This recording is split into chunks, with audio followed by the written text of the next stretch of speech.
Assalamualaikum warahmatullahi wabarakatuh, Sobat BMC semuanya, dimanapun kalian berada. Jumpa lagi bersama saya Tony Kristanto, masih dari Bumi Mojokerto Channel Mojokerto. Nah Sobat, di episode kita kali ini saya ingin mengajak kalian semuanya untuk mereview dari salah satu koleksi pusakanya salah satu subscriber saya. Jadi beliau itu kapan hari itu merequest pusakanya dikirimkan kepada saya. Nah, beberapa yang kapan hari itu saya warangi yang banyak sekali itu ada 35 biji, dan salah satunya ini Sobat, beliau merequest ingin direview sebagai bahan untuk belajar bersama-sama dengan teman-teman semuanya. Nah, kira-kira dapur apakah ini dan juga pamor apakah pusaka beliau ini? Untuk itu langsung saja kita akan review bersama-sama.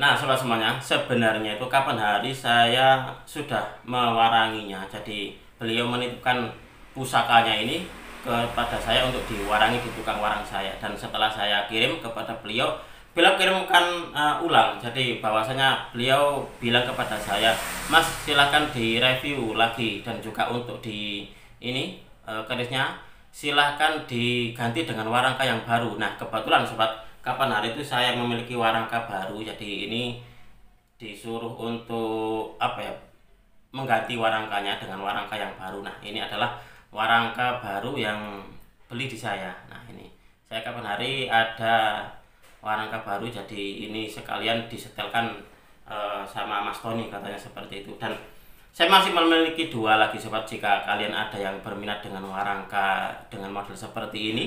Dalam artian ini untuk kayunya ini bukan kayu terbalu, tapi ini adalah kayu telesium nginden ini sobat. Nah nginden seperti ini sangat-sangat luar biasa sekali. Dan untuk yang masih ada stok di saya itu modelnya ladrang sobat. Nah ini pun juga kayu telesium nginden. Nah seperti ini. Dan satu lagi dia Gayaman Jogja. Nah seperti ini.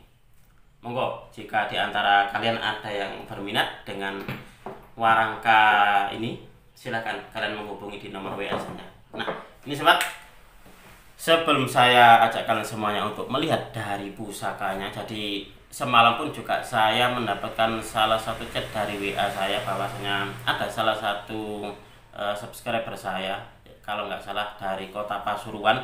Beliau menanyakan, Mas bagaimana syaratnya kalau ingin pusakanya itu direview oleh Mas Tony. Jadi saya bilang kepada beliau, untuk kemarin Pak orang Malang, jadi yang memiliki pusaka ini adalah orang Malang sobat.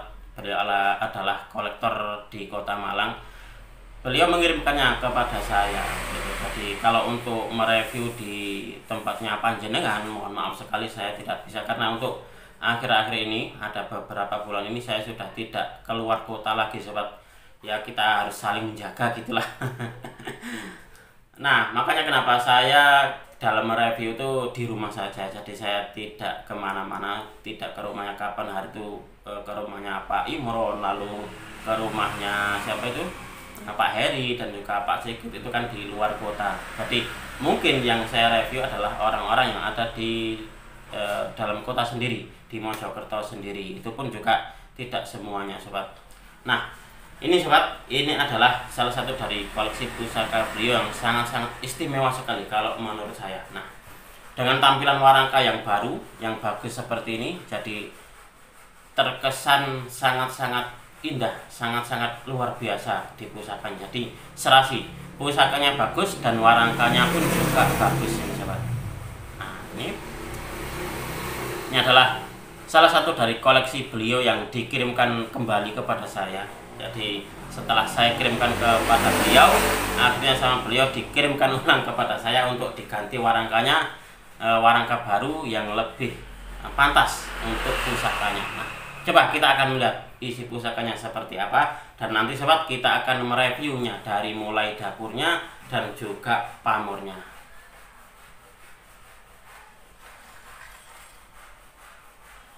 Nah ini adalah salah satu pusaka yang luar biasa sekali sobat. Coba kalian amati untuk di pamornya sendiri, ini pamor yang rumit pembuatannya. Nah seperti ini. luar biasa sekali. Dan kalau kalian melihat di sini sobat, ini bergandik naga, dia bergandik naga, dan di bagian mulutnya ada sumpalan kuningnya. Saya tidak tahu ini emas atau apa, tapi di sini ada sumpalan kuningnya. Dan untuk badannya di leher, nah sampai sini dia badannya menghilang. Nah kalau di dalam pengetahuan saya, ini masuk di dapur Naga Siluman. Nah ini adalah dapur Naga Siluman dengan looknya jumlahnya 1, 2, 3, 4, 5, 6, 7, 8, 9, 10, 11. Ini adalah Naga Siluman look 11 sobat. Dan untuk pamornya sendiri, kalau untuk pribadi saya, ini masuk di pamor lar gangsir. Nah ini pamor lar gangsir. Dan untuk di gonjonya, ini gonjonya gonjo wulung alias tidak ada pamornya. Nah seperti ini. Kesannya sangat-sangat gagah banget, sangat gagah dan juga sangat indah banget sobat. Jadi memang benar pemiliknya jika memiliki pusaka yang bagus, pusaka yang indah seperti ini, alangkah baiknya warangkanya pun juga ikut bagus, biar serasi sobat. Kalau pusakanya kalau pusakanya bagus, pusakanya gagah, dan warangkanya asal-asalan, itu ibaratnya orang ganteng pakai baju yang compang-camping, kan nggak serasi, jadi kurang enak dipandang gitu sobat. Nah ini sebenarnya ada beberapa sih kemarin beliau beli warangka di saya. Yang dua itu adalah warangka lawasan. Sebenarnya sama-sama bagusnya, hanya saja untuk di video ini saya hanya mereview yang pusaka ini saja sobat. Jadi pusaka yang lainnya tidak saya review. Karena apa? Karena kemarin itu kan sudah saya review bareng-bareng, ada 15 lalu ada 20, jadi totalnya 35 pusaka. Ini adalah pusaka dari beliau. Nah habis ini sobat, kita akan melihat di buku Ensiklopedia Keris tentang dapurnya. Kita mereview dapurnya, apakah benar ini dapur Naga Siluman ataukah bukan, dan apakah benar ini untuk di pamornya, apakah pamor lar gangsir ataukah bukan. Coba kita akan melihatnya di buku bersama-sama sebagai bahan untuk kita belajar bersama-sama. Nah sobat BMC semuanya, coba kita akan melanjutkan review kita. Nah di sini coba kalian amati sebelum saya ajak kalian semuanya untuk membuka buku. Kita melihat di buku, keterangan di buku. Saya ajak kalian semuanya untuk menikmati keindahan dari pusakanya dulu ini sobat. Nah seperti ini sangat-sangat luar biasa sekali. Nah untuk di kepalanya dan untuk di mulutnya dia ada sumpalannya warna kuning. Saya kurang tahu ini emas ataukah apa. Nah untuk di badannya, bagian leher lalu ke sini, di badannya ini dia menghilang. Inilah yang menjadi acuan bahwasanya kalau untuk saya pribadi ini masuk di dapur Naga Siluman. Nah seperti ini sobat. Pamornya sangat-sangat luar biasa sekali ini. Ini juga termasuk bisa dikatakan pamor mewah ini sobat. Nah luar biasa sekali ini. Ini adalah penampakan dari wujud kerisnya sobat. Nah seperti ini. Nah coba kita melihat dari warangkanya. Nah ini yang kapan hari dibelikan di saya ini sobat. Ini warangkanya.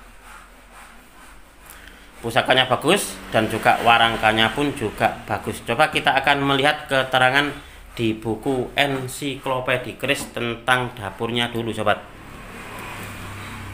Nah ini saya sudah membuka dalam keterangan di sini. Nah di sini Naga Siluman atau Naga Siluman adalah salah satu dari dapur keris look 7. Nah keris look 7 bagian gandeknya dipahat dan diukir dengan bentuk kepala naga dengan moncong menganga. Lalu setelah bagian lehernya, badan naga itu seolah-olah menghilang, menyatu ke dalam bilah keris. Selain itu, ricikan lainnya adalah serawean, ripandan, dan atau gereneng. Selain berluk 7, ada juga naga siluman yang hanya berluk 5, 9, dan 11. dengan ricikan yang sama. Dapur keris Naga Siluman tergolong populer. Pada moncongnya yang menganga seringkali dijejali butiran emas atau berlian. Maksudnya untuk meredam penampilan galak dari naga itu. Selain untuk menambah keindahan dan kemewahannya. Jadi selain untuk meredam penampilan galak dari naga itu, penampilan galak ya. Jadi di sini adalah penampilan galak. Selain itu menambah juga untuk keindahan dan kemewahan. Namun jika bentuk naga yang diukirkan pada gandhi itu tidak mempunyai penampilan galak, penyumpalan butiran emas atau berlian itu dianggap tidak perlu dilakukan. Nah, ini adalah naga siluman. Nah, di dalam keterangan ini tadi sobat, naga siluman itu ada yang berluk 7, ada yang berluk 5, berluk 9, dan juga luk 11. Itulah mengapa kalau untuk penyebutan naga siluman itu harus diikuti dengan penyebutan luknya juga sobat. Nah, coba kalian amati di sini. Ini untuk di bagian gandiknya dia dipahat dan diukir dengan bentuk kepala naga dengan moncong menganga. Nah, lalu setelah bagian lehernya, badannya itu menyatu di bilah alias menghilang menjadi satu di bilahnya. Lalu selain itu ricikan lainnya adalah serawean. Nah, di sini ini adalah seraweannya kalau diraba seperti ini.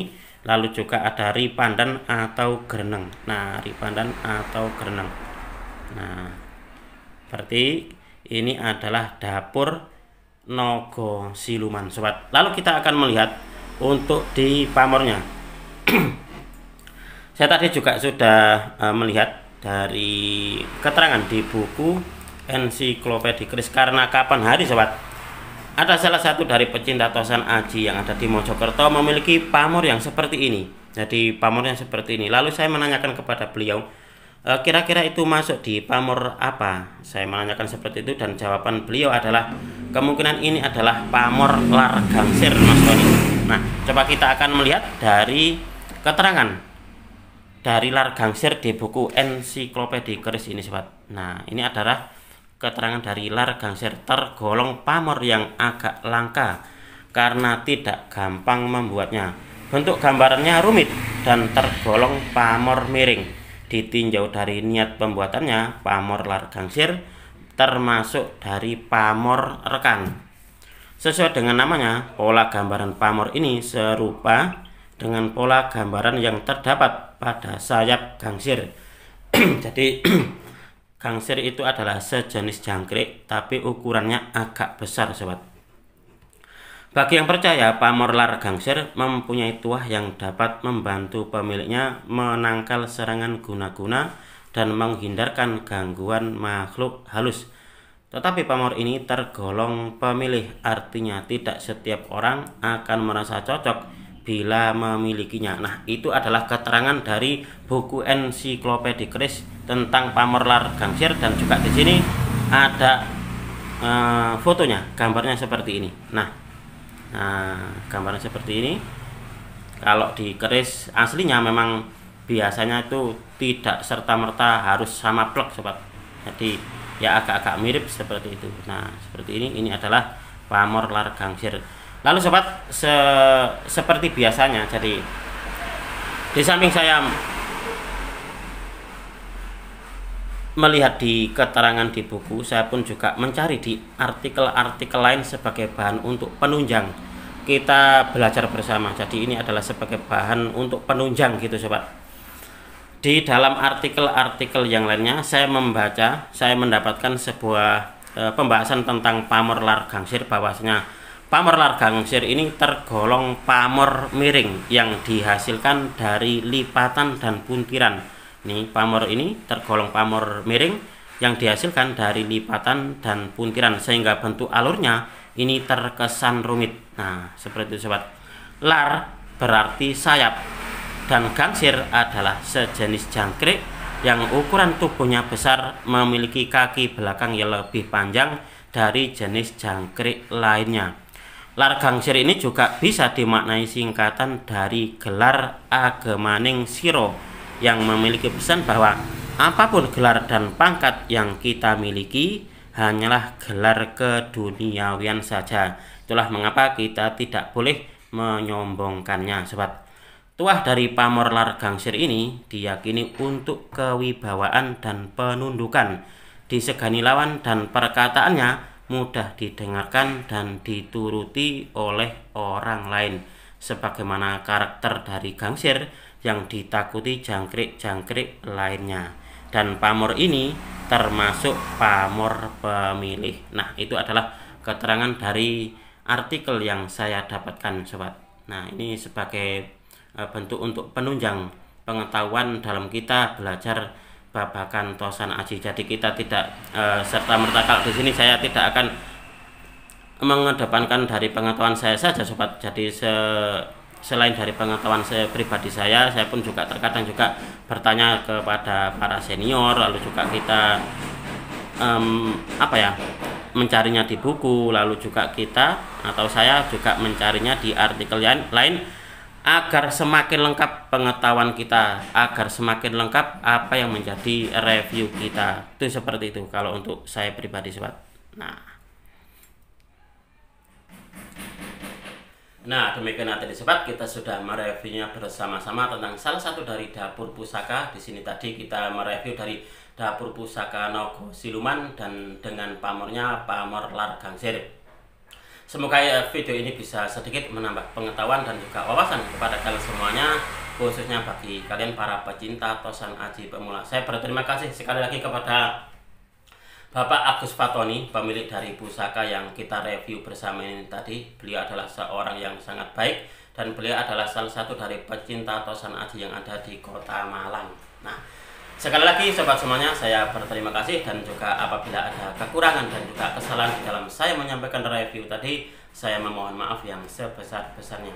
Dari saya cukup sekian, terima kasih dan wassalamualaikum warahmatullahi wabarakatuh.